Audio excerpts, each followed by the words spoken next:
Jodhpur commissionerate की महामंदिर थाना police ने बड़ी सफलता हासिल की है। पुलिस ने 50,000 के इनामी उदयपुर निवासी नरेश वाल्मीकि और उसके साथी जैसलमेर निवासी अमन वाल्मीकि को गिरफ्तार किया है।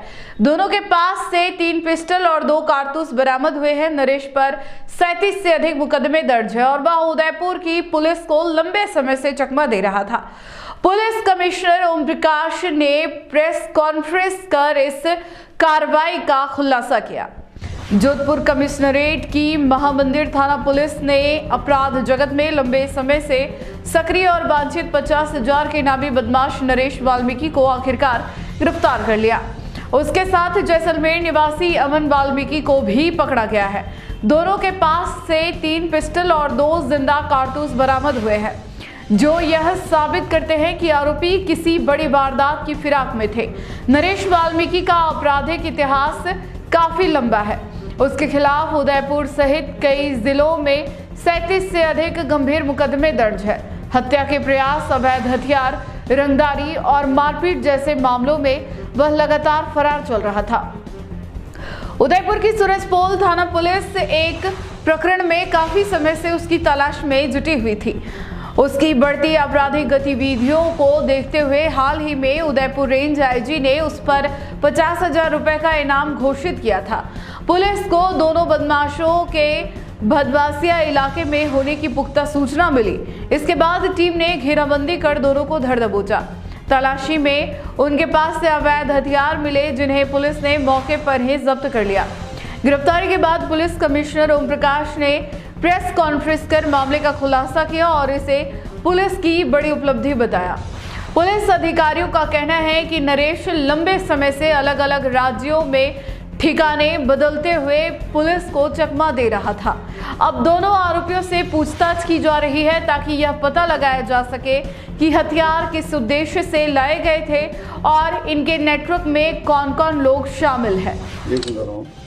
जैसा कि आपको ध्यान है, जोधपुर आयुक्तालय की पुलिस संगठित अपराधियों पे चिन्हित करके कार्रवाई कर रही है। इसके पहले भी हमने 20,000 का अपराधी अभियुक्त गिरफ्तार किया था और सूचना मिली थी कि कुछ आपराधिक तत्व यहाँ पे घूम रहे हैं। उस सूचना पे उसको बीट कांस्टेबल ने डेवलप किया है और उसके बाद उदयपुर पुलिस का जो हार्डकोर एचएस नरेश हरिजन, जिसके खिलाफ 37 मुकदमे दर्ज हैं, उनको 3 पिस्टल और 2 कारतूस, इसके अलावा एक क्रेटा के साथ उनसे बरामदगी की गई है। और इसके साथ ही अमन को भी गिरफ्तार किया गया है, जिसके खिलाफ 6 मुकदमे हैं। इनमें 111 की धारा लगाई गई है, जो संगठित अपराधियों के खिलाफ लगाई जाती है।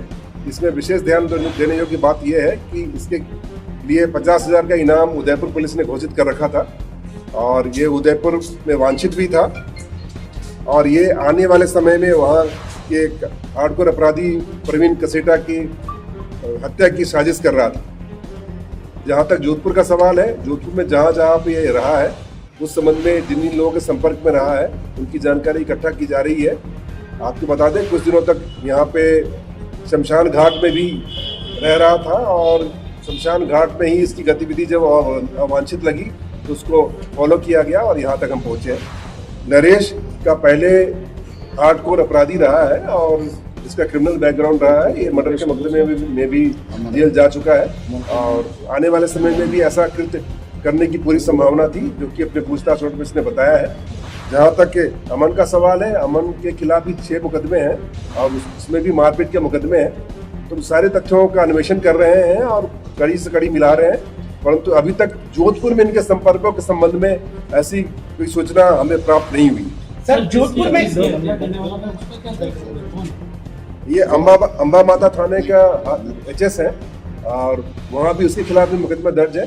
जोधपुर पुलिस को इस संबंध में सूचित कर दिया गया। सर, जोधपुर में इन्होंने क्यों अपना बेस कैंप बना रखा था? यहाँ क्यों? तो क्या कोई सेफ हाउस लगा इनको? क्या इनका कहना है कि अपनी बेटी की शादी के संबंध में यहाँ पे आया था और कुछ दिनों से यहाँ पे रह रहा था। जब पूरा अन्वेषण होगा और पूरे कॉल डिटेल निकाले जाएंगे और तथ्यों का अन्वेषण किया जाएगा, तभी हम किसी कंक्लूजन में पहुंच पाएंगे। परंतु जिन लोगों के संपर्क में रहा है सबसे पूछताछ जारी है।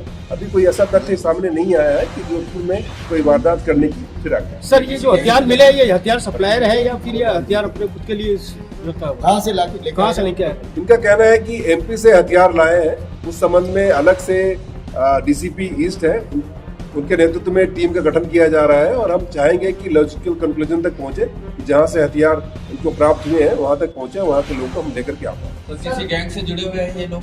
डेफिनेटली इनका खुद का ही गैंग है और जिनके खिलाफ ये कार्रवाई करना चाह रहे थे वो भी एक पर्टिकुलर गैंग के मेंबर है और हमने जो प्रकरण दर्ज किया है वो भी संगठित अपराध की धारा लगाई है, गैंग के सदस्य रहने की धारा लगाई है। आने वाले समय में भी जो भी इस तरह के आपराधिक बैकग्राउंड के लोग हैं उनको चिन्हित करके उनके खिलाफ कार्रवाई की जाएगी, ये हमारी प्रतिबद्धता है। अगर आपको भी इस वेडिंग सीजन शादी की शॉपिंग करनी हो, इलेक्ट्रॉनिक हो, होम अप्लाइंसेस हो या फिर फर्नीचर, तो आ जाइए उदयपुर के अंदर लोकेटेड मयंक इलेक्ट्रॉनिक पे, जहाँ पर आपको ये सारी चीज़ें अवेलेबल मिल जाएगी एक ही जगह पर। नमस्ते दोस्तों, मैं Hitesh Jain, owner Mayank electronics 2.0 and Mayank electronics mobile world. शादी की पूरी शॉपिंग करने पे हम दे रहे हैं लाडली बिटिया को 6,990 रुपये का गिफ्ट, जिसमें से हम आपको दे रहे हैं mixer, tiffin box, pillow, bedsheet, comforter, iron और 3 लीटर कुकर। इतना प्राइस आपको कोई नहीं देगा पूरे उदयपुर में। तो आज ही आइए, आपकी शादी का सामान सारा बुक कराइए। Mayank electronics 2.0 sector 14 100 feet road. धन्यवाद।